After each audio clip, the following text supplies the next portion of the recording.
welcome back to Scroll Tax. Today we have a very special guest. They go by the name of Stacy Spikes. And Stacy Spikes, can you tell us about what you do? I am the founder and CEO of MoviePass. Wow. It seems like we have talked about some other stuff as well. So you have an upcoming project and you have this book here. Can you just say a little summary of how those things like fit together? Okay, so back about a year and a half ago, this book came out, which talked about founders and the journey. And what I didn't realize was they also were working on a movie. So HBO did a film, which just last week got nominated for an Emmy. And they both came out the same time. And it was talking about the rise and fall of MoviePass and bringing it back and just that entrepreneur's journey. And so that is what that's about. And we relaunched with two key investors. We had Animoca come in and we had Miston Labs, which is the Suite platform, with the intention of fully going into Web3 and blockchain technology. So we've emerged as a Web3 company from used to be a Web2. And we're going to introduce and talk, I guess, today about a new product called Mogul. So Mogul is coming out. Mogul is the first fantasy league for the entertainment industry. And so we'll talk about that. Yeah. Amazing. Well, I first wanted to actually kick us off with some questions regarding MoviePass. I mean, it was a very iconic product. I think especially during the pandemic, right, is when things really blew up. Yeah. Is there anything you want to say? Because you have the movie called Movie Crash coming out about MoviePass. What was your latest crash out about? Gosh. The latest or when it happened back then? Well, if that was the most important crash out, I think we can talk about that. So the short version was me and my co-founder had an exit. We had a private equity group who bought it. And we were so excited, but our equity was tied up in for a year. And the private equity group said, well, Netflix is $9.95. We should make MoviePass $9. We're like, but that's cheaper than a single movie ticket. And they said, we'll just do it for a small period of time. And I said, well, how many subscribers do you want to do that with? They said 100,000. It'll take a few months. And we added 100,000 new people in 48 hours. And I said, you have to turn this off. And they're like, no, this is great. Look how fast we're growing. And I said, if you want to grow faster, make it $5 a month. You'll grow. Yeah. I like said, that's not the stuff. point. Right. Said, it's a charity at that point. Right. Yeah. I said, that's not the point. And so they were like, no. Well, we got this. We bought you. You didn't buy us. We got this. And long story short, they went up to 3 million subs at $9.99, and they were losing $30 million a month in net negative profit, and they went bankrupt. And so that was really heartbreaking to watch something you spent a decade to build. You had brand equity, fans loved it, and some private equity guys come in and they dump it. But they got indicted on federal charges. Period. And got them. Yep. And so they're going to be looking at time, and it's a crazy story. It's all in the movie. You can go check it out. So what was the more sustainable version of MoviePass before you handed it off to them? Was it like roughly the same thing, but just with higher subscription costs? Yeah, it was the subscription costs. There's this kind of vector between we knew what your average monthly behavior was going to be. So you started out, you went every weekend. Then you went 3 times. And then you settled in around 2 to 2.5. So we set the price right around there. So you knew the first few months you're going to overeat, but then you'll settle down. And then there's an equilibrium that we both make money. You make it savings, and we saw people would go more in the summer and then more at Christmas. And so there's a wave pattern, and the peaks and troughs allow both of us to win. And it's like gym membership. I got to get in a bikini in a few months. So I'm going. And then I'm on the backside of the summer and it's fall and I'm like, I'm not going as much. Same behavior. So we had all that figured out, and these guys kind of were like, Yeah, we'll figure it out. We'll figure it out. We'll make more money. Private equity always knows what they're doing. Yeah, that's dumb. So you're talking about balancing between MoviePass and the consumer. How do the actual theaters themselves fit into this, and how do the contracts with them work, or how are they involved? Yeah, so we had two types of relationships. One, passive, there was no interaction at all. You could go to that movie theater, but we didn't have a financial relationship with them. And then we had theater partners where we bought wholesale and we worked to drive traffic to those theaters. So the version 1, there was no in-app knowledge of which theater was a partner or not. But when we brought it back version 2, we then created alignment that you really see it in the app of which theater partner you'd prefer to go to. Okay, so in the majority of cases, the theaters actually weren't participating or even necessarily aware, and then it was just a relationship between you and the consumer. Yeah, when we first launched, it was totally rogue. So there's a precursor. We first launched with a company called movietickets.com. They've since merged into Fandango. But we first launched with them, and they ended up shutting us down. So we actually built our own technology that allowed us to usurp the whole industry.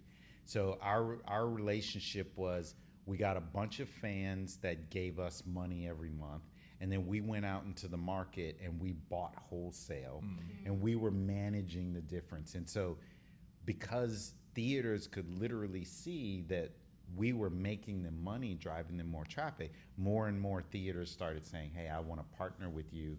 And that was the beginning of how the relationships were working. And the goal was, AMC and a third party did a test over a year and found that we lifted moviegoing by 111%. So nothing in the industry increased behavior that high. Wow. And so with that, the theaters were the ones seeing that. So the average person before MoviePass spent $125 a year. After MoviePass with concessions, $400 a year. Damn. So it's like, You kind of Yeah, saved movies. yeah, You kind of brought saved the movies film back. industry, and then private equity destroyed Came in and destroyed This it. is kind So of messed up. I feel like there's a lesson in all of that. A key takeaway. keep your eye on the ball. Keep your eyes on those private equity guys. They're up to no good. Yeah. Were you an avid moviegoer or a film head before you did MoviePass, or did you just like identify this in the market? No, so I was a movie exec. I was at Sony or Columbia. I was at Miramax. I was at October, which is now, they renamed it to Focus Features. So I was head of marketing and distribution at those three companies. So I did Train Spotting. I did The Crow. I did so many movies, about 20 or 30 movies.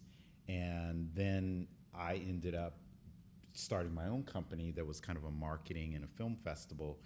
And then one thing led to another. We saw Netflix, Spotify, Pandora, and it was like, why isn't this for movie theaters? Yeah. And People want to that was subscribe it. to stuff. Yeah. Right. That was it. It was like everyone was moving to walled gardens where you walk in and you get whatever you want.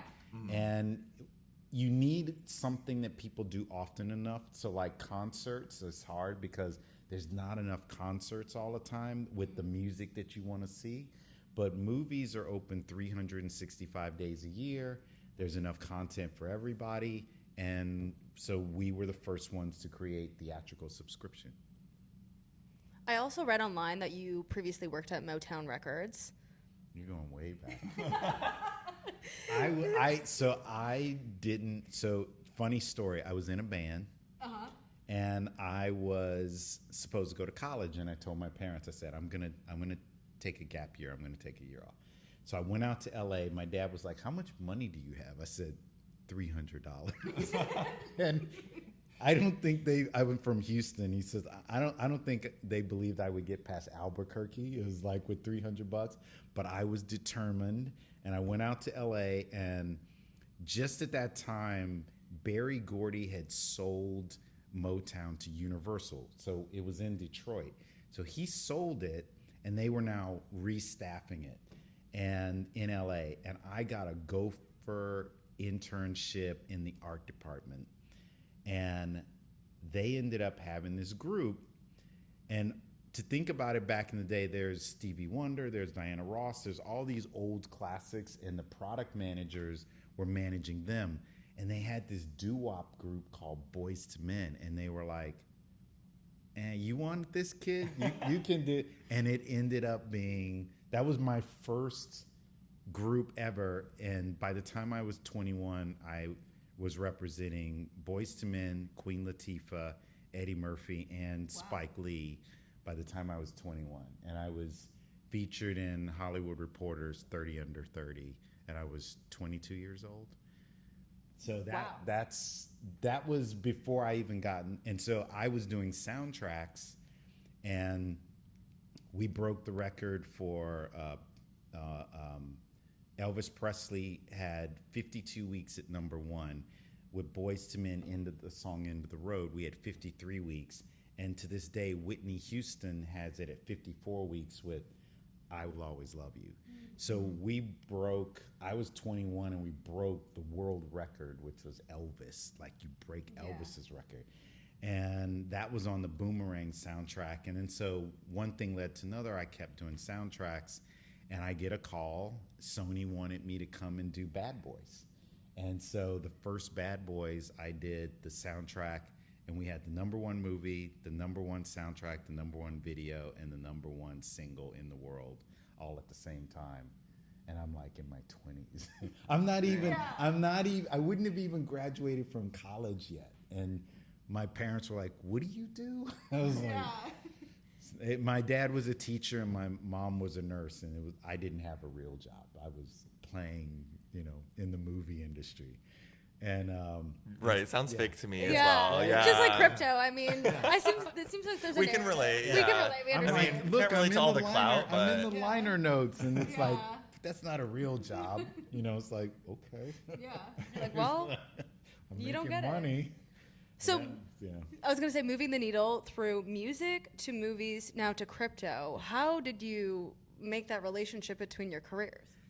It's funny. So I would call myself a bit of a cyberpunk. Like, all my favorite films are either The Matrix or Johnny Mnemonic, and all of the sci-fi that I read. And so from Neuromancer to all that stuff. So I feel like my mind was always drawn to what's new and what's tech and what's different, and that thing that kind of breaks down institutions that lock us all in. So the internet, when I first started working in Web 2, it was this,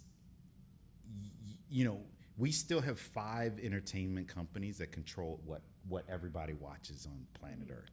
Mm-hmm. And it's like this, even with Web 2, we were like, we could break out of that. And so there was a product that I was working on, which we called VHive, and it was a predecessor to YouTube. So it was VHive as in a video hive, where all the bees would be able to watch whatever they wanted when they wanted.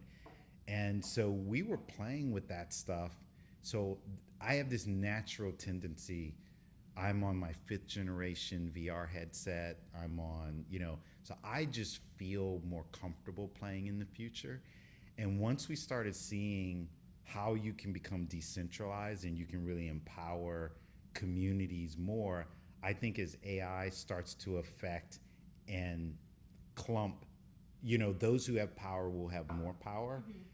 Decentralization through funding of creative is, I think, very empowering, where money can go back to communities. And so to me, think of it like this way. Let's take Kevin Hart, right? Kevin Hart's coming up. He's a comedian, and he's coming up through the ranks. And Kevin ends up using the community, but he uses smart contracts to be able to say, hey, who wants to fund my concert film, right? And now he can not only give them money back through the smart contract, but now he has the ability to constantly go back to that community and reward them, and they're stakeholders.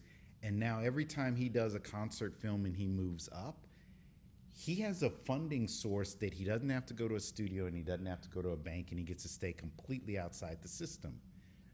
Well, when you look at that, it's like artists no longer have to lock themselves into these binding contracts that Prince used to talk about. You're a digital slave and you can't get out of.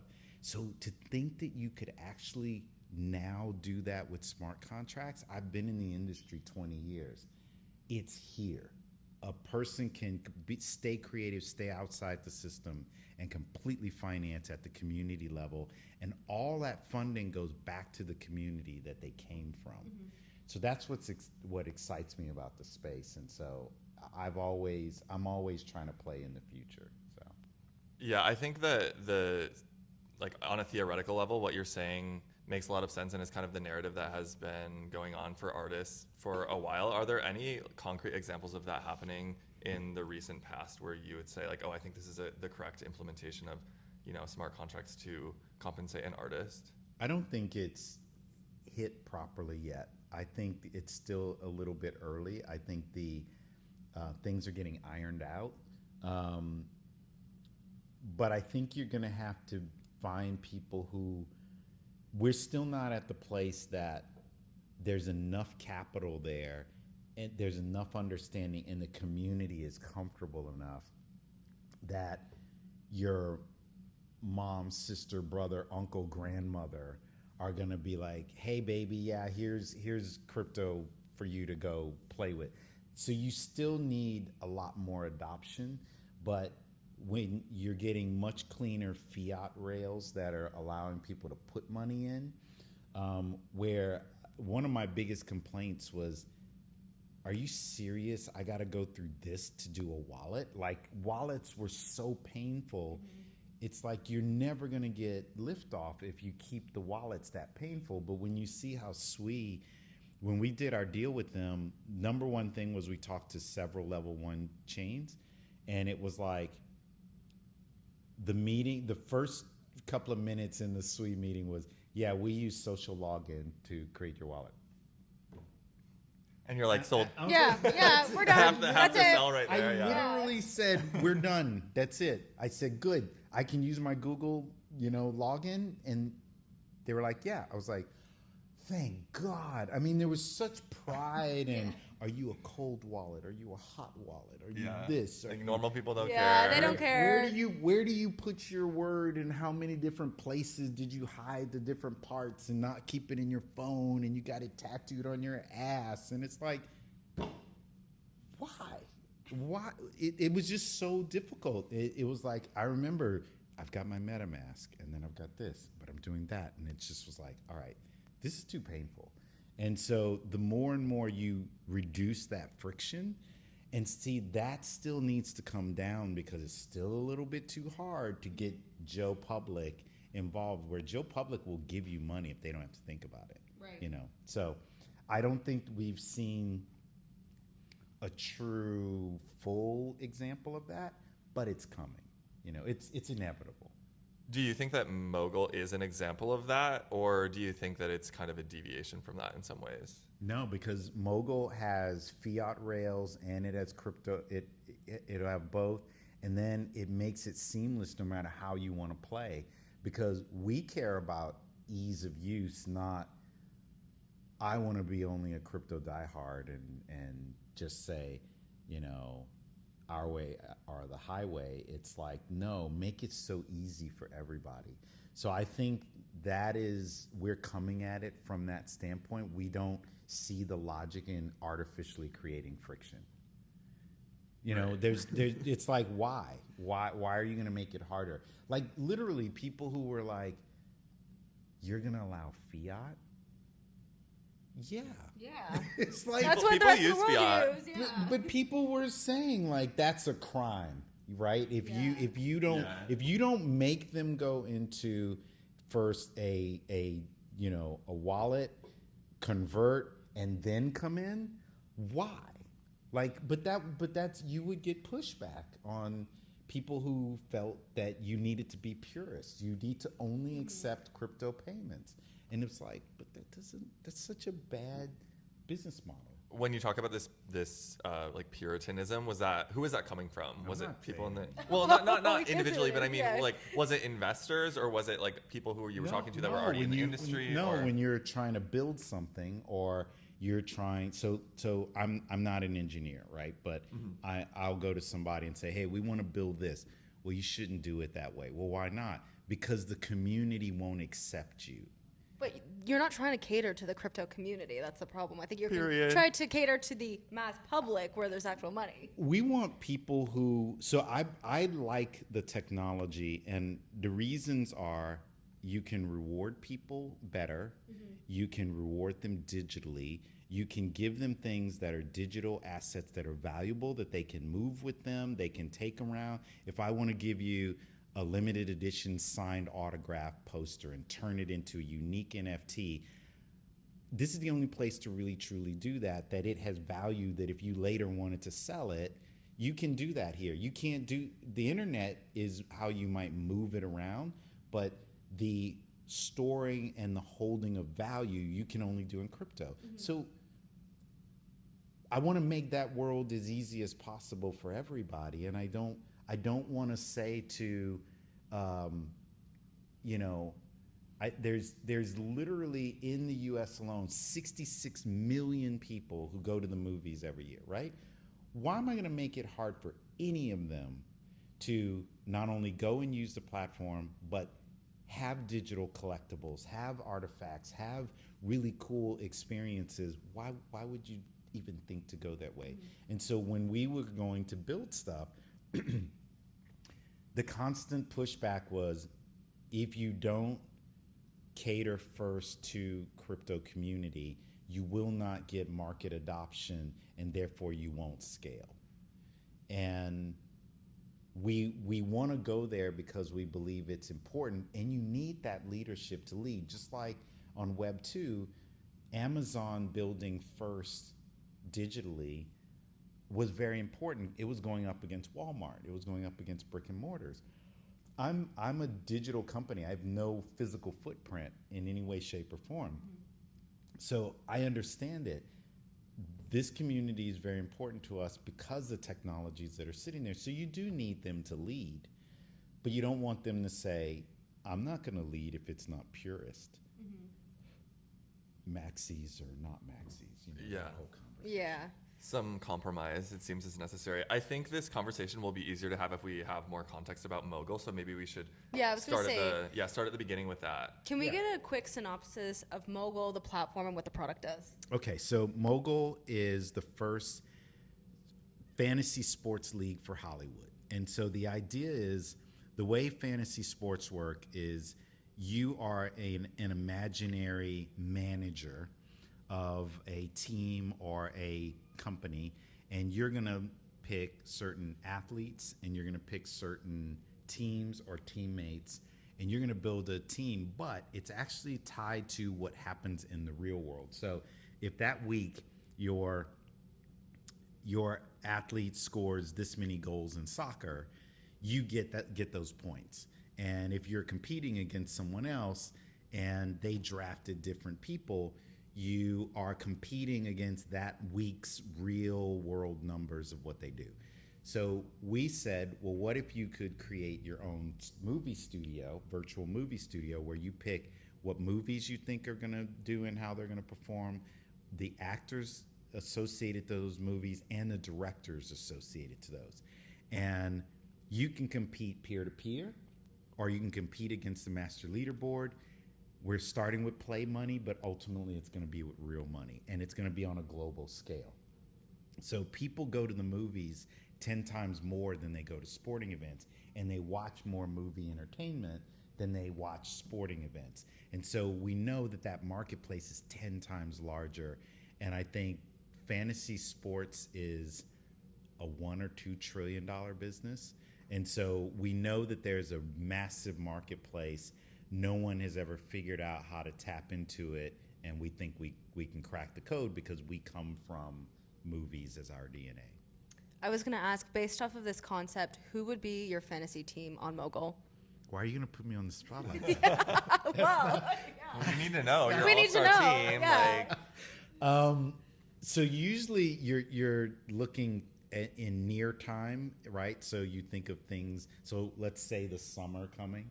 So I'm excited about Mission Impossible in like 2 weeks. That just looks crazy. Tom is out of his mind. So I can't wait to see him do those stunts. The new Formula One looks really good. I watched the series on Netflix, and so I'm a closeted Formula One fan, and so I'm looking forward Outed to seeing now, I that. guess. Now. So I'm looking forward to seeing that, and God, Lilo and Stitch, and so many others. So I just think it's going to be a really strong summer and a strong year. And if you haven't seen Sinners, it's incredible. Everyone has been saying that. Yeah, Okay, everyone's I talking need to about figure it. I've that out. seen it 3 times already. Oh. Okay, what did you think about Honora? I loved Honora. That last scene. Did you see it? We saw it. We watched it together. have- We're skeptics, Yeah. sort of. Wait.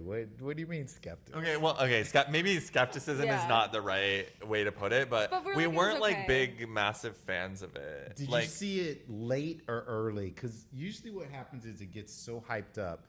If you wait too long, That's what happened. Yeah, I think that's what happened. It ruins it. I have to see films in the first 2 weeks because if you get too much opinion, either people build it up too much and you're disappointed, or so I have to see it early. Yeah. And if you don't want to wait too long. Honora, we saw it the first week, Oh, okay. and I think the charm of it, not to try and sell you guys, but I think no, the please charm try of to it- sell us. I'll rewatch it if you Yeah, convince. The charm of it is its budget was $6 million. That's small. That is tiny. And the energy that it packed in its punches for such a small film, films like that either work or they terribly die. Most of the time, they just don't work at all. You can't get the chemistry right. It's really, really hard. And I'm trying not to do spoilers, but the last scene and the relationship with the guy, the handler, the last scene is a silent scene. And the thing that I always think about from an actor perspective is there's some words on the page. This is what you're feeling. This is what you're going to do. And she has to go from, I'm going to thank this guy.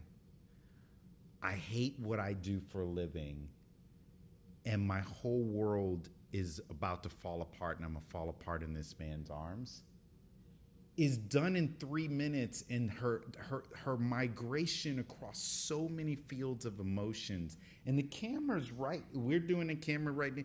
You got to remember that camera's right here. There's people outside the car with boom mics and everything, and you've got to pull that out. That scene is an epic scene. And now, if you took that scene out, I'd be like, okay, it's okay. Yeah. But that last scene, and just that's why she won the Oscar. That is a very, very powerful, hard to do range of emotion that is a trip in a car, sitting on somebody between the seat and the steering wheel. Yeah. And yeah. action. It's like, so that was impressive to me. I am now with that context. I feel like I'm a little bit more sympathetic to it, but I Yeah. think this is the difference between like a real movie head and me is that when I watch a movie, I'm not thinking about how it's made. I'm not thinking about really what the performances are. I'm only really thinking about like the plot, the aesthetics, the score. Like, you know, as an end product, the narrative that leads up to how it's made, I'm like not thinking about that. But I can totally see how you derive additional value from that. This makes a lot more sense. I understand. I respect it a little more. There's this one scene in Glory with Denzel where it's the slave film.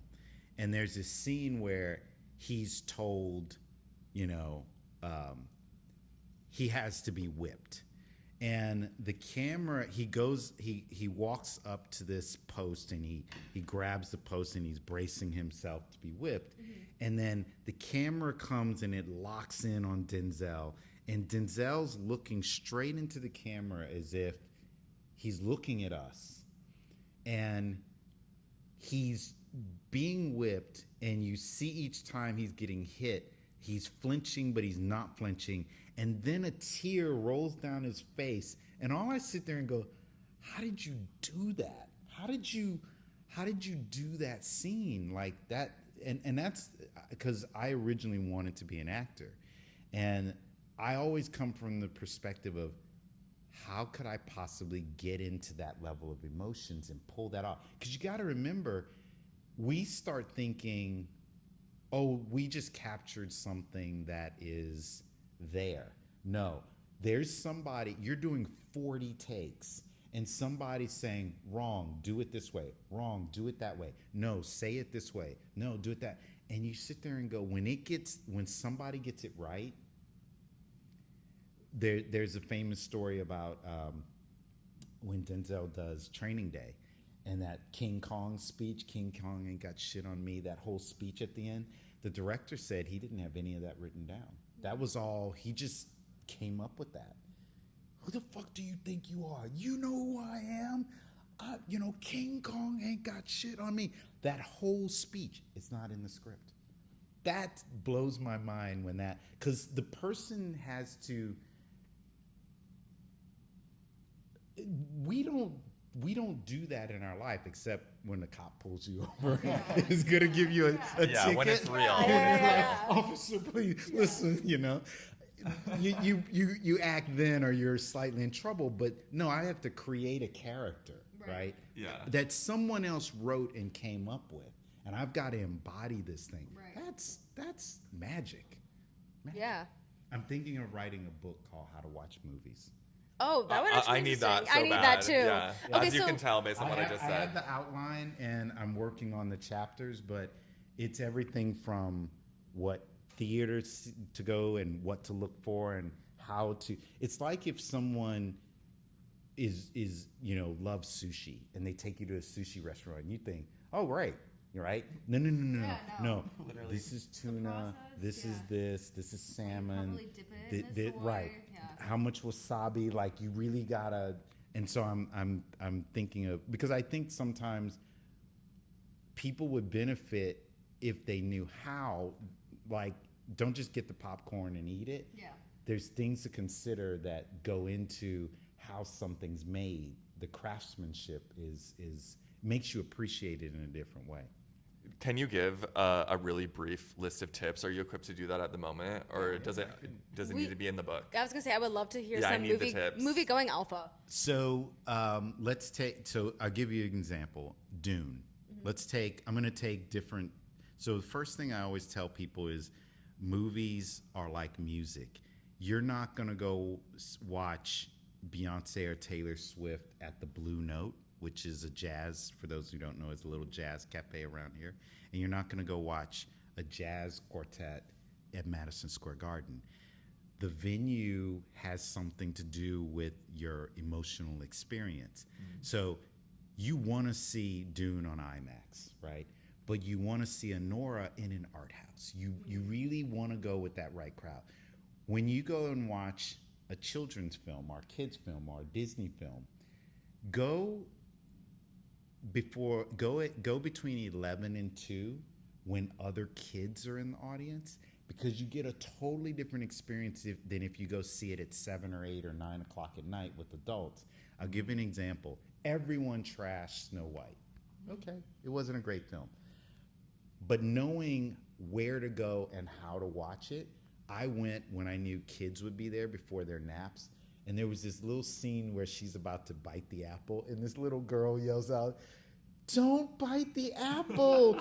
Don't, mommy, tell her don't bite the apple." Well, when you see it like that, it's a whole different experience when you're in a room full of kids. So that's an example of, you need to know where to go. You need to know when to see it. When I saw Parasite, did you guys ever see the one Parasite? I saw Parasite. Yeah, I really liked I Parasite. didn't see it. Parasite was incredible. So that won the Oscar not last, I think 2 years 2 ago. Yeah, for Best Picture. Parasite at Times Square was completely packed, and the whole audience was Asian. And you got to experience it from their perspective. When you go see a Bollywood film, like I love going to see Bollywood movies, just to see everybody know all the songs and they're singing, and it's like, it's great. Going see a concert film, you wanted to see that at 9, 10 o'clock at night with kids. When both Taylor Swift and Beyonce's films when they opened, those kids stood up and they were up the whole time. You were just like, okay, all right, you know. They're at the show, Yeah, they're at the basically. show. Yeah. They're here to At the clean out. concert, Yeah. and they were down front, dancing down front. So I think that sometimes we just go to our theater around the corner and think, okay, that's my experience. And sometimes I think if you go a little bit out of your way, you'll get a different experience. And you want to go see a horror film, go up to Harlem and see a horror film. Bitch, run, run. I knew that motherfucker was going to trip. What the fuck is I didn't I tell you that was it? Like It kind of. I Have you ever need seen that. Scary Movie 2, where Right. Brenda's yelling at the screen and Right. she's getting mad? Right, Yeah, right. It's like you got to know where to go to see films. It changes the experience because seeing a movie in a theater is a communal experience. It is not me watching my phone. And so that's just, I'm giving you just one tip. I'm just talking Right. about go see the movie in the right environment changes how you experience the movie. When I went and saw Minecraft, I need to see that. Yeah. I made the mistake of going too early in the day. I went early, and everyone in my theater was like, okay. Wait, I'm gonna see it soon. So tell me exactly where and when I should see You it. want to go to like Times Square and see it at night. Okay. And it's almost treated like you were going to Rocky Horror. Go to a late show because they're misbehaving at those shows, the later ones, Okay. because they all got high and they're hanging out watching Minecraft. And so Sounds like a great afternoon. Need that. Yeah, that sounds It's amazing. a cultural Right, experience. Yeah. right. So that's just one tip about how to watch movies. you know. We're actually going to go see Mamma Mia at the Alamo Draft House on Saturday. I was at Alamo last night. What are your favorite theaters in New York? So Oscar contenders is Angelica. Classic movies is Film Forum. You want to go see really great original Hollywood, and they call those calendar houses. So they map the calendar for the whole year. They're thematic, and you'll know what's happening, and you're seeing Brando on the screen or Greta Garbo or these classic winners of like Oscar winners from the past, and you really get an education because remember it's being built on layers of sand. The directors today are the Christopher Nolans will tell you about the directors that affected them and the directors that affected those directors. So when I want to see really big action, I'm either at IMAX Times Square or IMAX at Lincoln Center. Lincoln Center is really great about foreign language. So your French films and your Italian films and those filmmakers that you're not going to see. So there's different. I love going to see black movies uptown. I go up to Magic Johnson. I just ride the one train up there, or Times Square, the Quad is really interesting. Like down here, there's a lot. Here in Brooklyn, I love the Brooklyn Alamo Draft House. Okay. I've never been to the Brooklyn one, only the one in Fide Eye. Yeah, that's like Okay. the go-to for my film head friends. Yeah. They're like obsessed with that. Yeah, it's so nice of an experience is the Brooklyn. That's probably the nicest experience you can get. It's intimate, the seats are there, the food is great. That's like, Top quality service. yeah. When you mentioned the Lincoln Center IMAX, it reminded me I recently saw the 10-year anniversary of Spring Breakers there. And it was so funny because it was really sparsely attended, but by an extremely specific group of people who like definitely got on the train from Bushwick and like just went straight there, like went way out of their way. And I was like, you know what? There's something to There's this. something going on here. Yeah. Yeah. So going back to the MoviePass / crypto conversation, do you think people are confusing MoviePass with being a crypto product now? I mean, no, I think they're not confusing it. They're more, there's some people who are like, you're not really playing in crypto. Or what I'll find is so I'm going to say something that I think your audience will know, but a lot of people don't. Crypto and blockchain are different things. Crypto is, in my opinion, the movement of money, right? It's you're turning it into something, or there's the ability to move money around. Building on chain is you're building on a layer one or layer two. You're building on a chain that has certain attributes to not just money, but also having to do with, digital artifacts, collectibles, all of these things that you don't do. And sometimes I feel like people mix those two things. They're slightly different things. And there's this connotation that crypto is basically a money laundering practice, a place to go launder money. It's like when you talk to people who are not in the space, that's the general idea. It's FTX, it's laundering money, it's, bad guys can move stuff around. It's the, what was the SBF? No, the drug. Remember the early days? Silk Road. Silk Road. Okay. Like that's the stuff people still think about, right? Totally. So if you say crypto, they think of those things first. Right. But when you talk about moving, when I was in Hong Kong and I'm sitting there watching the Minister of Finance talk about why they're going on to crypto, it's like people don't hear that story as much, and it's just the flamboyant, loud car crashes that have happened in the past. Right. And that's the unfortunate part. There's a prejudice there. Yeah. But it's also good for those of us working in. It's like, yeah, okay, whatever. Yeah. Speaking of car crashes, if you were to cast a team and crew to do a movie on FTX and SBF, who would you put in it? Oh my goodness. Wow.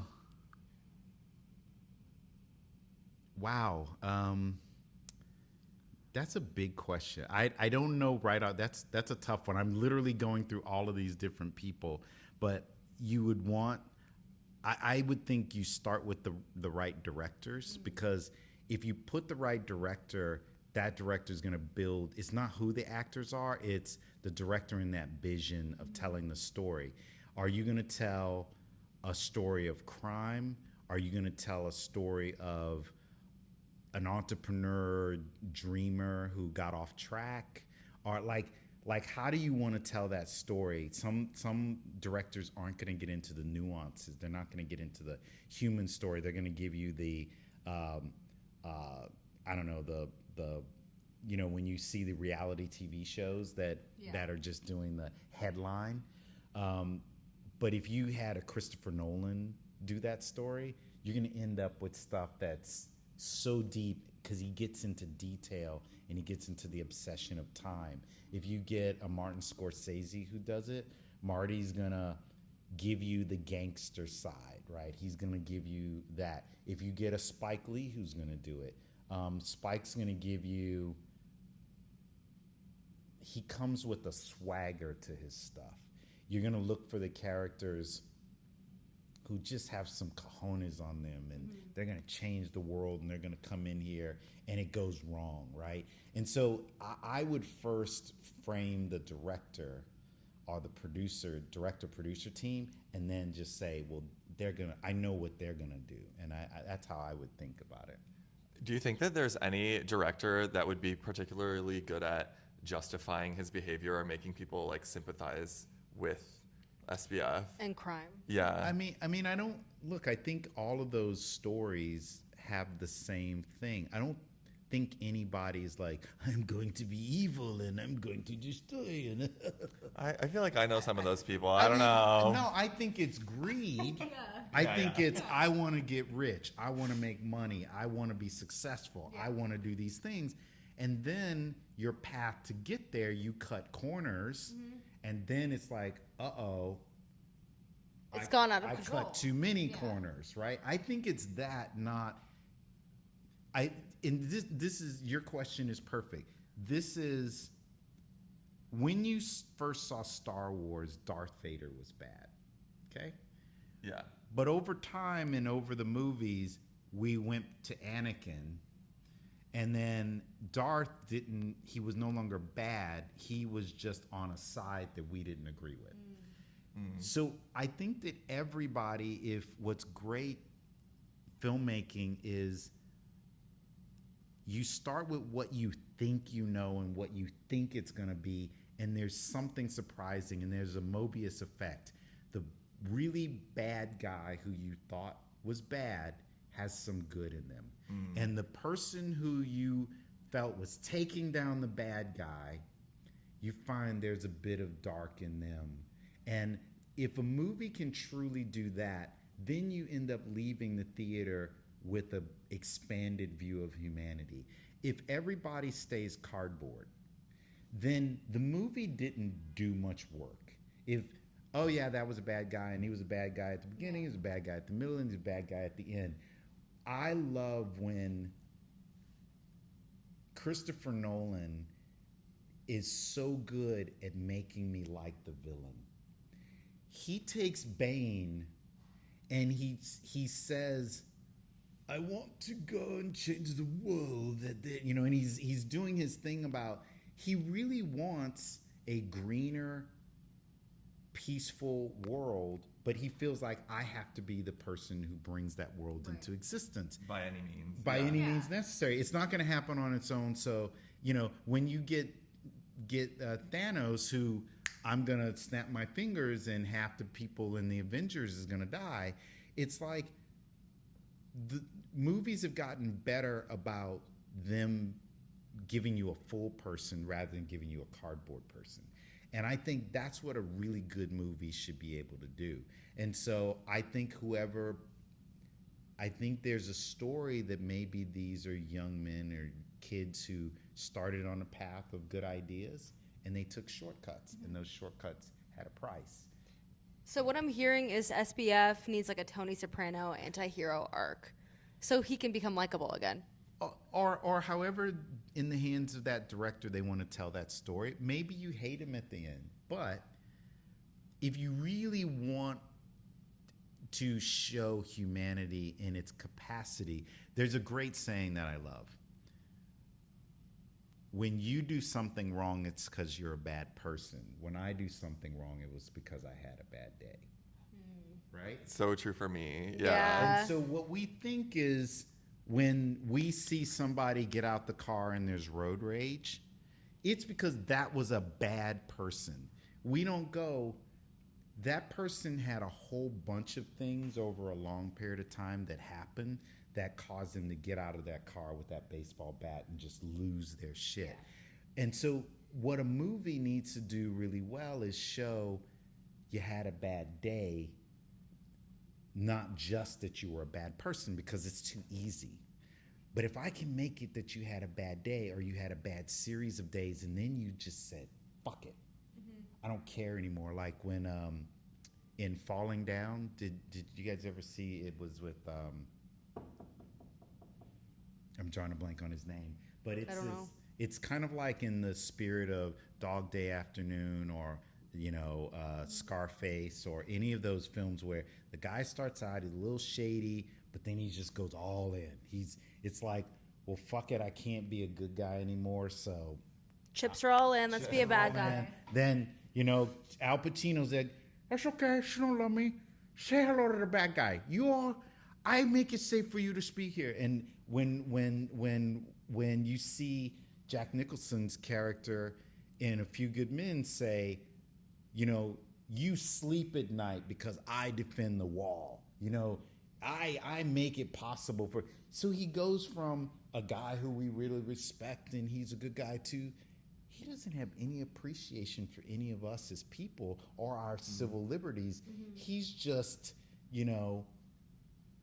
a dick, and he's just an asshole, and we end up hating him, where at the beginning we kind of like him and like, well, you need bad guys to fight bad guys.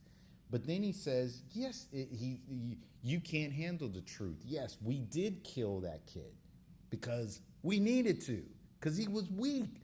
And the speech, you're just like, oh my God, you go from liking Jack and Jack's a necessary evil to, and so I think a good film, and I can go constantly through them, you always want that transition that you don't leave the theater they started where I knew they were going to be and they ended where I knew they were going to be. No, take me on a journey that show me the gangster going and he's having his every Sunday meal with his mom and she's putting the pasta and she's going, you didn't go to your father's grave this week. Mom, I know, right? And you're like, he's just a little boy. But Tony Soprano's out snuffing people. Yeah. That was Yeah, we need a dimension. Yeah. That was the beauty of what made someone like Tony so powerful. That's what makes Game of Thrones so powerful. These people have this range that the sweetest little nun will slit your throat if the thing is right. And that's what I think art does really well. So.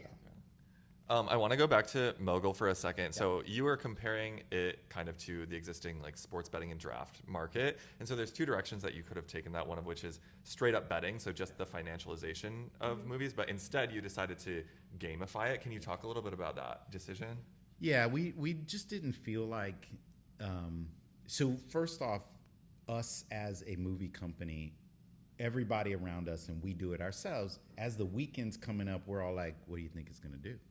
We all, so we're sitting in our office and we sit here in our morning huddle and we'll go, well, it's Thursday or Friday, and we say, well, what do you think it's going to do? And Monday morning, we're all like, Luigi was right, or or Kyla was right, or Matt was right. Like we then pride ourselves on who had. So I was way off on Minecraft. I was like, I don't know. Yeah, he's skeptical. Right. There's crafters out there. You know what I mean? I was like, I don't know.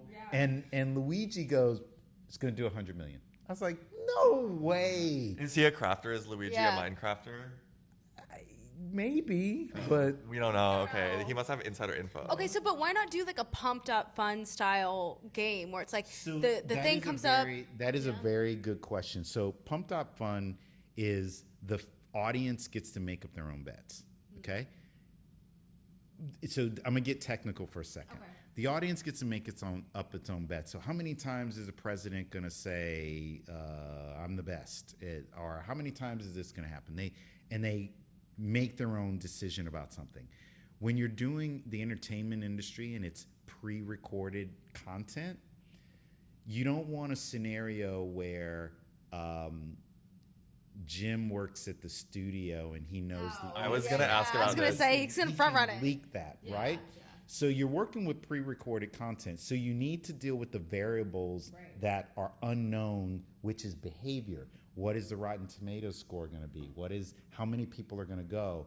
What's the box office going to be? So we needed to focus on that. So you couldn't go down a pumped up fun because you need what they call an oracle. The oracle needs to not be the house, and it's not. Sorry, and it's let's say you guys are going to make you're going to make a pumped up fun type bet, and I'm the house. I'm managing your money between the two of you, and you're going to put it in a kitty and I'm going to hold it, and then whichever one wins, I'm going to then give it to you. Right. Well, you need a verifier of, well, what was the bet and what is the verifier that is not me?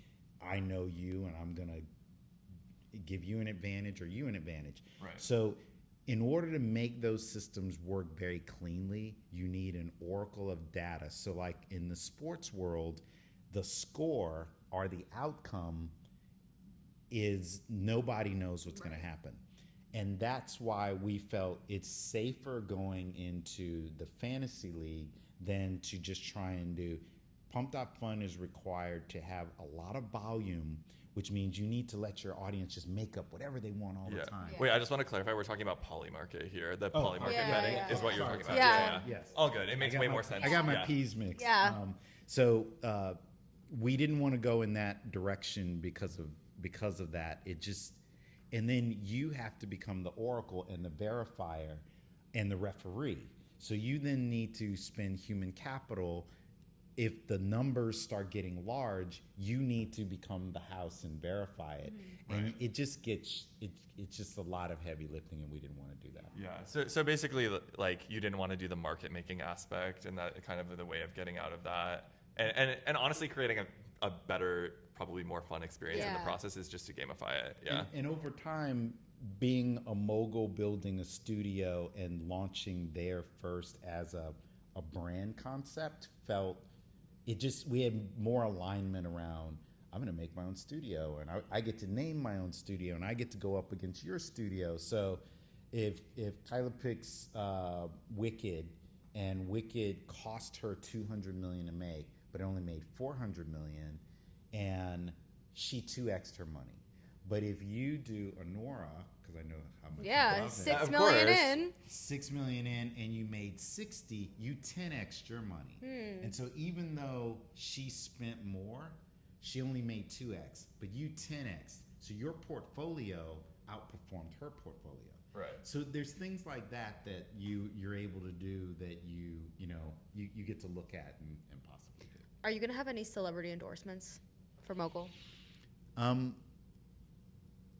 My general understanding is you like the athlete world, they need an arm's length distance because you don't want someone who can throw a game or throw numbers in one way or the other. So there's kind of a distance that they need to keep. But I would assume that as its popularity grows, you may have people, I would think, in the app, call it a channel, so to speak, who might come on and talk about their movies, because it's going to be the most passionate moviegoers are the ones who are going to be playing this, and you're going to want to talk to them and say, come out and support. Right. And I saw your numbers of what you think we're going to do, and I think we're going to do better. Yeah. You know. Conflict of interest. Yeah, it's a good narrative. Yeah. So earlier you were talking about how decentralized technology has the potential to kind of potentially make contracts more equitable for artists and performers. Is compensating artists or actors or people in the movie making process going to be a part of the business model of Mogul, or is it just something that's on top of that? Our belief is if you get people in the habit of investing in what they believe in and what they think can be successful, Mogul starts at the shortest window. So it might be this weekend, right? The further you can go out, so let's say 6 months or maybe a year or two, I think what it does, it gets people in the conversation of putting money into things they believe in. So I believe what would happen, Mogul would be the first layer of a Web3 studio that will then expand the distance so that now I may have IP or back-end participation, and now I understand the industry enough that I can really do this as a real studio head, and you can treat it like a portfolio. So I do see that that's something that would naturally evolve out of this. Yeah, something like a Kickstarter. I was literally gonna for say a Kickstarter films for type film. vibe. I think the only difference is Kickstarter didn't give you back-end. You didn't get, there was Oh, no, yeah. there was no, so Kickstarter could never scale because It's not how much investing. money are you gonna put Yeah. if you can't make money? I guess Republic kind of does that with their startups, where you will Right. get kickback eventually. But Right. So you Yeah. want people who have IP, they have participation, they have full back end, and I think that Republic has part of that, but from a true brand, from Yeah. like a hardcore movie aspect, I think you're gonna see a community of people who think about like K-pop films and like if you are you want to drop movies and you get your fan base or Taylor Swift or Beyonce and their fans get to make the money back. We need to activate the yeah, stands for immediately. real. We need a Drake movie soon. Come I on, know. like what's going on? Kayla will fund the Drake movie. I will. For sure. I will be the first one to fund the Drake movie. I'm not touching that. I'm just gonna walk That's right. so fair. That's so real. I'm glad to see you. Yeah.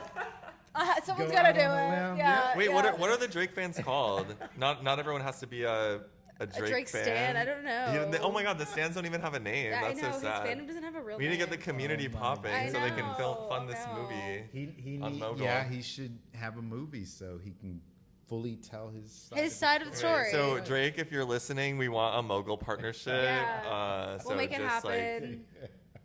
DM Stacy. I was gonna say. I love it. I love I it. was gonna say, do you think there's enough capital amongst the regular folk to fund their own projects? Like, I feel like Gen Z in this kind of community, they're a little bit, Poor. But you see how people are all in on crypto, and whether it's meme coins or whatever, that hustle is real. Yeah. And I think it's adding to that aspect of things that, no, I think that you might take $1,000. So think about it if you put money into Barbie. If you had put $100 into Barbie, you would have made $1,000. If you put $1,000, you would have made $10,000. And so I think that people are more likely to put money into something they're not only emotionally connected to, but they know. Right. And I think that's why this has such huge potential, because you can't really put money in popular culture. You've got to go through the stocks of one of those 5 companies. Well, that's a long putt. And even if I put my money in one of those stocks, it doesn't mean that the money is straight from the project that I'm interested in. Right. So I think if you really unlock the potential to go straight into the project, huge. People who love Deadpool, people who like Kevin Hart, people who want to do the next Minecraft. Like, if you had let access to Barbie or Minecraft or with Roblox coming and Angry Birds and all of these games, those communities, they can fund those things like that. Maybe Parents will literally say, "You've been taking all my money and putting it in this game. Let's make some back." Yes, Yeah. right. So Yeah. no, I totally see it. I think. do you want to Go ahead. I was going to say maybe I'm a little bit ignorant in terms of the capital structure of how movies are funded. Is it primarily from the studios like the Warner Brothers and like there's never an outside income? Like, does a celebrity ever say like, "Hey, I'm just going to do something independent"? And I mean, sometimes they'll do it in a small way, and when Kickstarter first started, but they couldn't give you back in.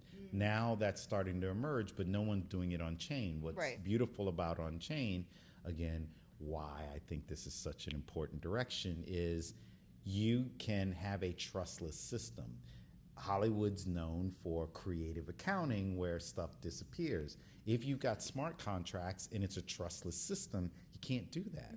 And so that's beautiful that you finally have a system that I don't have to trust you and you don't have to trust me, but it's all out in the open and there's no way to cheat the system. If all the revenues come back in through the smart contract and then get dispersed, a lot of people can make a lot of money. right. Yeah. And Do you think the industry is going to like that though? Well, the incumbents will hate that, Yeah. right? No. Think about it. Think about it this way. No. I just got, think about it this way. If I'm a studio, I just got a funding source out of nowhere. I don't have to use my capital. And that funding source is the fan base. And that fan base has an incentive to get their friends to go. Right. Okay. Are you kidding? If I'm the studio head, I would fund every picture through fans, every single one, because they're going to fight for their movie. They're going to fight to make money back. They're going to tell their friends, "You better show up or I'm going to be mad at you." Yeah. Like, that's the best marketing you can possibly have. I guess I never thought of it from that full cycle. That's interesting. But I'll I think take fan dollars. Yeah. I guess again, like similarly to Kayla, I'm not exactly sure how this is structured, but I think the people who would be mad would be those who fund it, right? Because they're probably able to fund it at a lower valuation as a result of the friction of that funding market. And so those people, But they right, would be lose missing out on an opportunity. Yeah, but the loss rate's so high on movies that, I think the gamble. more, Yeah. I think the It's like more VC, fans, Yeah. I was gonna say it sounds like VC. yeah, I think the more fans come in, you feel better about your investment. If you can get fans that they put money in, I think that's actually, I would welcome fan engagement as many ways to Sunday, because they're going out and spending marketing dollars that are equal to the production just to get you to come see it. When you run the math, so I'm gonna give you a true story. Angel Studios is a faith-based organization, and they finance through crowdfunding faith-based films. They released Sound of Freedom, which is about child abduction, the same time the last Mission Impossible came out.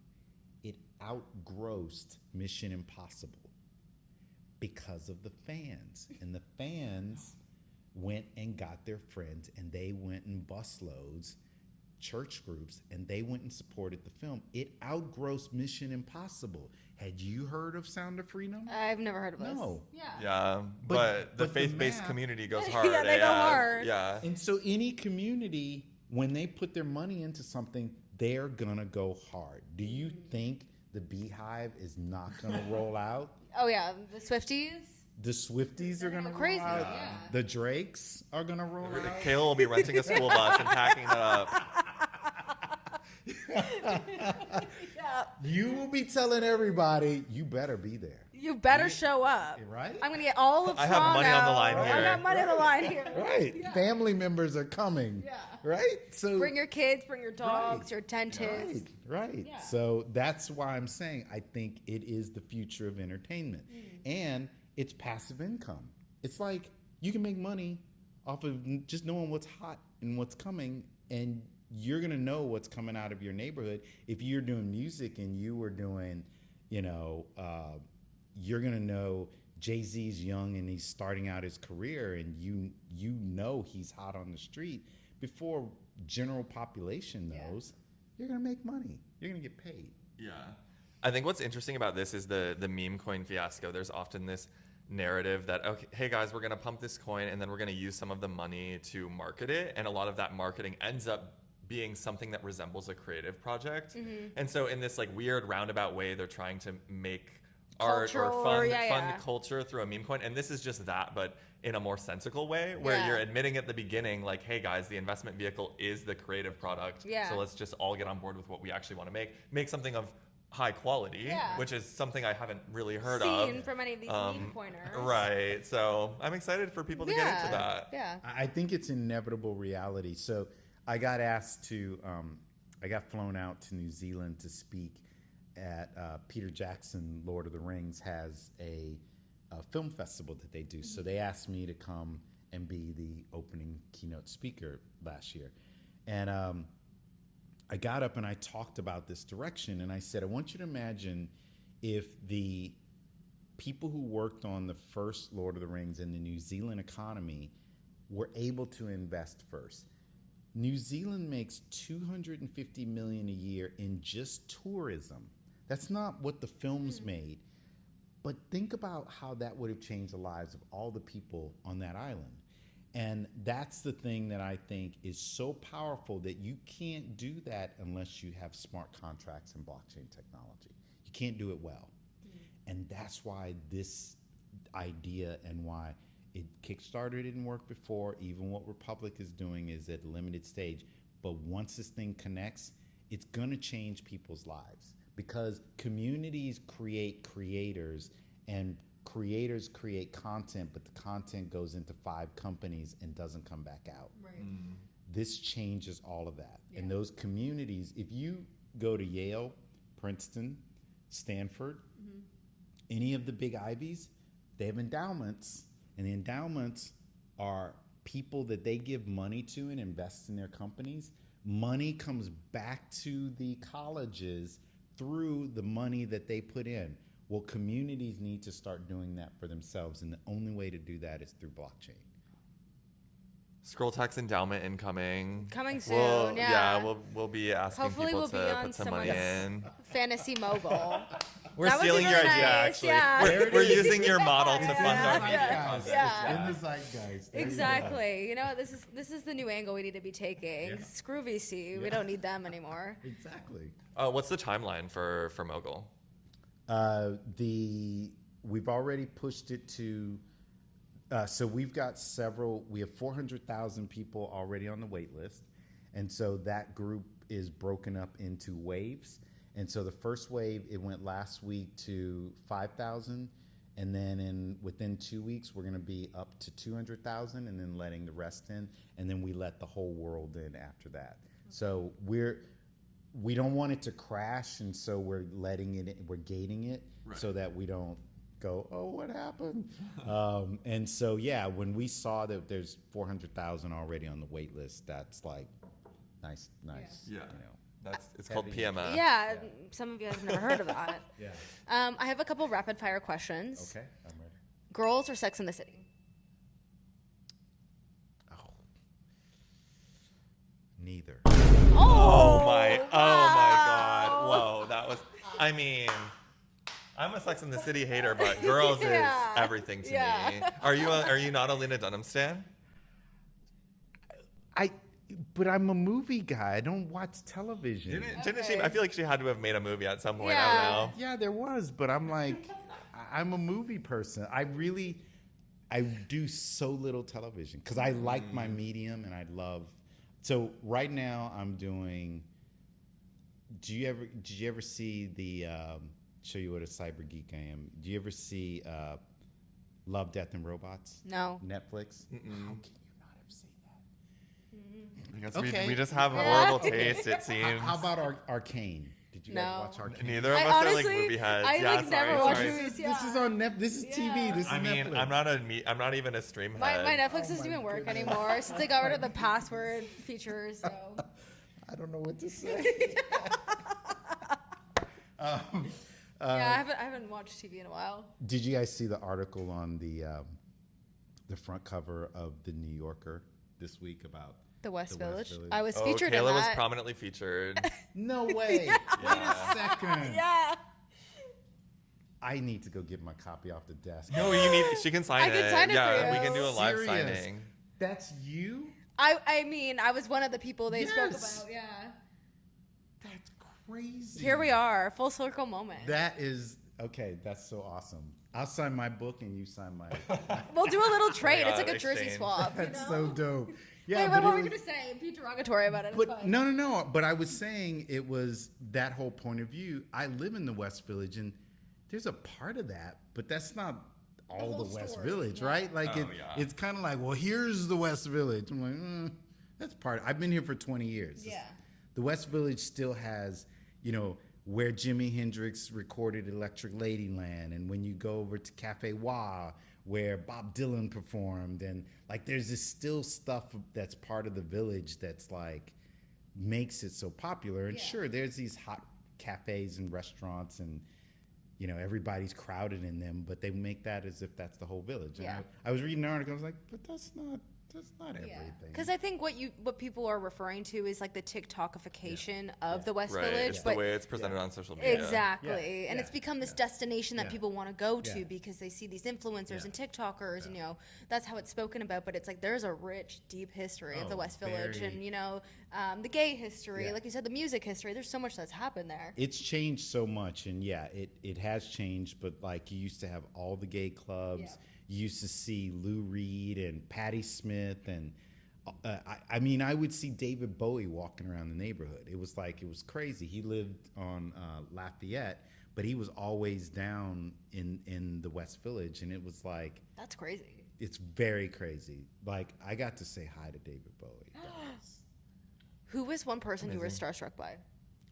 I think I work in movies and entertainment. You meet all these people. The two biggest, I would say, three. I have three. I met David Bowie. That was insane. He was in a coffee shop. I was in line. I'm like, that's freaking David Bowie. And I went up and I go, I'm so sorry to geek out like this, but I have to say thank you for everything you've done. He goes, oh, mate, thank you very much. That's very nice of you. I was like, I met David Bowie. Then the other one was Tom Cruise. Okay. Tom was so. We had a film festival, and Tom came to premiere Collateral with Jamie Foxx, and Tom said hello to every person. He took a picture with every person. He did selfies. I'd never seen a celebrity work that hard for a ticket. Like he did. One girl was like, and because I'm kind of walking the carpet with them, as because we're going to. Would you record my answering machine message? Like she wanted her voice message, and he did it. He was like, "Hey, this is Tom." Blah blah blah blah. So I had never seen anybody work that hard and be that sincere with fans. And it used to be that you had a distance. They didn't let the fans mix. I mean, my thesis is just technology follows creativity, right? And creativity, whether they're building computers or building whatever, you find these really passionate people who are craftsmen, whether they're building cathedrals or it doesn't matter throughout history. And money follows that because money, when it has money, wants to buy things that have meaning and purpose. And so it's always some form of art. It is the highest form of artistry. Even when you used to be a samurai, the sword makers were more famous than the samurais. And on the blade, so when you took the handle off, the sword maker's signature was on it. And so the people would actually look for certain sword makers because the heart and soul in that steel, the way it was pounded. And that's, I think, what this is about. We all want to touch, even in the digital age, we want to touch that thing that there is a soul that makes something that is unmistakably it. It is a Picasso. It is whenever we're touching an iPhone, we're touching a piece of Steve Jobs, right? And you want those crazy people, like their commercial, this is for the crazy ones. You want those people who, when you look at your whole world is been manufactured, it's been created by somebody who said, I'm going to make this chair, I'm going to make this desk, I'm going to make this building, everything has been made by someone who was obsessed. And there's a group of people who said, you can't do it, it's too expensive, it's not going to work, it'll never happen. And yet they did it anyway. And those are the people that change the world, those who build that. And today, all of those minds are in robotics, they're in crypto, did you see the documentary on why am I drawing a blank on the founder of Ethereum? Vitalik. Vitalik. Thank you. Did you see the Vitalik doc? I didn't know he had one. It's great. I was at an event where we were supposed to be watching it, and he was actually there watching it, which is kind of awkward. Yeah. Yeah, it was funny to watch him watch it, but I wasn't paying attention. But it's so wonderful to see them in the same way. I had a documentary made about me, and they were like, your passion around film is so unmistakable. Well, Vitalik's doc was his passion around code, and they'd show him as a little kid and him talking about his dad talking about at 5, he was describing things in a certain way. That passion that the universe runs through us, like you guys having your passion around this, it's, and we ended up talking, and then you're in a magazine too. It's like, that is passion, right? That is that thing that comes through all things. It's the universe speaking through each of us in our unique way.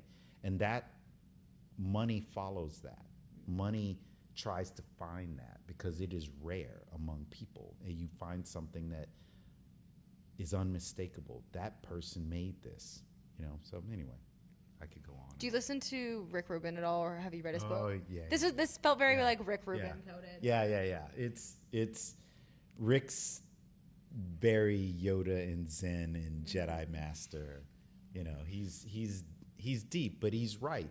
When he talks about that passion, and he talks about he says, I'm in the studio and I'm just helping that artist get in alignment with that voice that's coming through them, and I help them shut out the rest of the world. I mean, he understands, and that's unique for him. Yeah. When he gets Beastie Boys and hear these, kids that don't have confidence, and well, you're white kids, and how are you going to play in the rap game, and how are you going to be respected, and then he helps them silence the voice and say, do who you are. Yeah. That's what Rick Rubin's great about.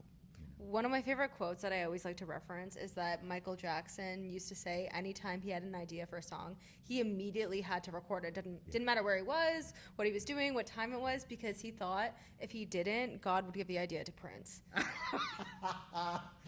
I've heard that quote before. That's true. Yeah. And I always think of that whenever I have an idea, and I'm like, no, Yeah. I need to act on this idea right now before someone else has the idea. Because the universe shares the same ideas with multiple people. Yeah. Exactly. It's like, I want this made. I want this made. I want this. Okay. Okay.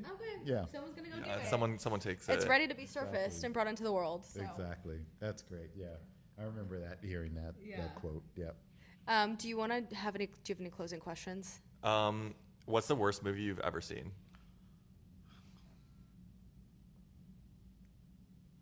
I don't believe there's bad movies or worse movies. Oh.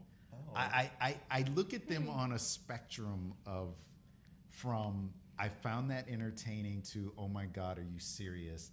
I will tell you this. I thought it was a good movie, but I went to see the film with Demi Moore that she got nominated for the Oscar. And at the end of the movie, the lights come up and this guy goes, what the fuck did we just see? I was like, he was so pissed off, and it was just kind of funny how different people can see different things. I think I don't ever see things as the worst, because the worst films are the ones that didn't get made. There's something I respect that somebody got off their couch, and I'm going to say worse from a technical standpoint. I remember someone submitting a film to our film festival. Was they put a camera in front of their grandmother and just asked her questions. It was like, okay, you needed to do something. You needed to. Wait, that's low-key us right now, but with you.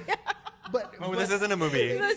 No, but you're not trying to call this a movie that should be. Maybe we could. I'm thinking about it now. This is gonna be Scroll Text movie. Yeah, the Scroll Text movie But with Stacy Spikes. They didn't do like, why is your grandmother so fascinating that I should watch her talk for 90 minutes? Like, set. It's like a random old lady. My grandmother survived World War II, blah, blah, blah, blah, I blah. feel like that's something someone would screen in the Lower East Side. It's like a piece of art, though. Right. And so there's times I always have this respect that, damn, that's a piece of shit, but you did it. Yeah, no, that's so real.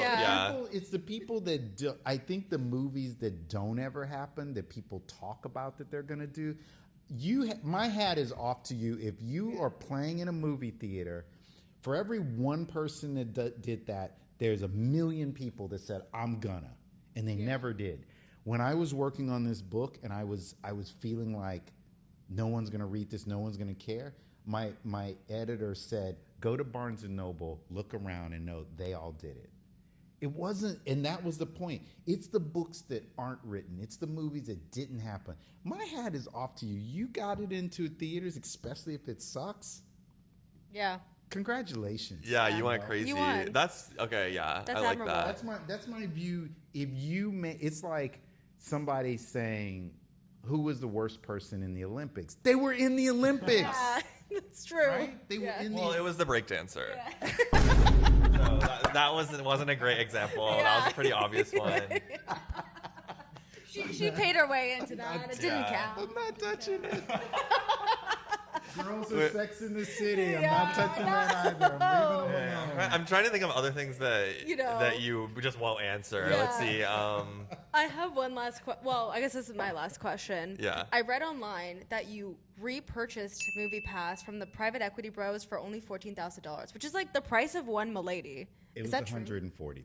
Oh, well, they It was misread that. it was worth $500 million, and then they went bankrupt. Okay. And I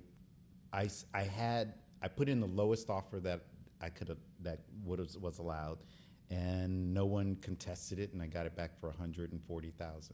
Wow. Did you do it for like lore reasons, or did you have some actual plan with it? No, I mean the company. Look, when they bought it, it was worth $500 million.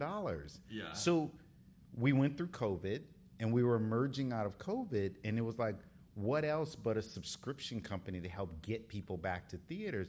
I thought this was a perfect time to bring it back, because even if so, you would have to put it on ice during COVID. So it was like, it kind of like was perfect. It was Yeah. like, Okay, so this was the plan all along. Yeah. yeah, it was like, if we could have gotten it back, but at times you don't necessarily get it back, because I thought someone else was going to buy it, and I wouldn't. Right. All I had was $140,000 to be able to put it. If somebody bid $250, I couldn't have gotten it, and it was Yeah. an open bid. So that was divine, Yeah. that no one picked it up and that we got it back. Amazing. Yeah. Wow. Okay. I Do you think want we're to good. do, I was going to say, any last promo? Where can people buy your book? Books online. It's also audio. It is my voice. I really sat in a booth and recorded it. It's so many people have written me that I've been really shocked at how the impact people have had, and what they were most surprised about is most of these books are, then I came up with a great idea, and I get really real about the dark, the depressive times, losing everything, how hard it is. I talk about, and people have said they really appreciated a book that was honest about what it means to be an entrepreneur and everything not going right all the time. Like walking through that's the biggest feedback that I've heard. And people wanting to start businesses and being self-employed, that they like the honesty, where when they read other books, they just hear, bing, I had an idea and I was rich, right? And I keep it real, and I talk about the dark days when you don't know how you're going to pay your staff in a couple of hours, and you're like, where am I going to get the money to pay for them? And going through losing everything, and that was really appreciated. So that's, I think, is, if you ever think of building something or creating something, you're going to get a really great point of view, and that's unique for the book. I can't wait to read it. And then where should people go watch Movie Crash? So MoviePass Movie Crash is on Max. So this past summer, or last summer, it was the second most watched movie on HBO Max behind Dune. So, and it got nominated for an Emmy. So it's 90 minutes of your time that I'm sure you'll enjoy. Go stream. And yeah, so there you go. And then anything else you want to promo? Where can people go play Mogul? So go to mogul.moviepass.com, and if you're not on the list, put yourself on the wait list. We're letting people in order, and go there. And then probably after the end of the month, it'll kind of be open wide. But if you want to get in early, go there first, and that's going to get you ahead of the line of waiting for it to be released to the general population. Amazing. Next time we'll come at you with a use code scroll text to skip the line, but we didn't get that figured out. Next time.